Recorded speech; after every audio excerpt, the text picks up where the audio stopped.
തനിക്കെതിരെ ഹൈക്കോടതിയിൽ ഹർജി നൽകിയവർക്ക് രാഷ്ട്രീയ ലക്ഷ്യങ്ങളുണ്ടെന്ന് രാജ്യസഭാംഗം സി സദാനന്ദൻ മാസ്റ്റർ. പരാതിയിലൂടെ രാഷ്ട്രപതിയെ പോലും ചോദ്യം ചെയ്യാനാണ് ഇവർ ശ്രമിക്കുന്നത്. ഏതോ കേസില്ല വക്കീലിനെ ഉപയോഗിച്ചാണ് പരാതി നൽകിയിരിക്കുന്നതെന്നും സി സദാനന്ദൻ മാസ്റ്റർ തൃശൂരിൽ പറഞ്ഞു.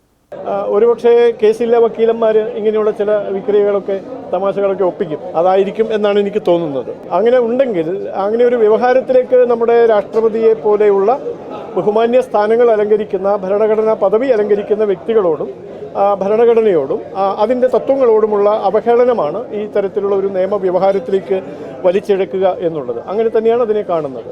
എൻ്റെ നോമിനേഷൻ നടന്ന സമയത്തു തന്നെ ചില മാധ്യമങ്ങളിൽ, ചില പാർട്ടി മുഖപത്രങ്ങളിൽ അങ്ങനെയൊരു സൂചനയുള്ള വാർത്തയുണ്ടായിരുന്നു. അപ്പോൾ അത് ഞാൻ അത്ര ശ്രദ്ധിച്ചിരുന്നില്ല. പക്ഷേ ഇത് ഈ നിലയിലേക്ക് വന്നിട്ടുണ്ടെങ്കിൽ തീർച്ചയായും ഒരു അഭിഭാഷകൻ്റെ മാത്രമായിട്ടുള്ള ഒരു തമാശയല്ല, ഏതെങ്കിലും തരത്തിലുള്ള കൂട്ടായ്മ അതിൻ്റെ പിന്നിലുണ്ടാകും എന്ന് സംശയിക്കുന്നുണ്ട്.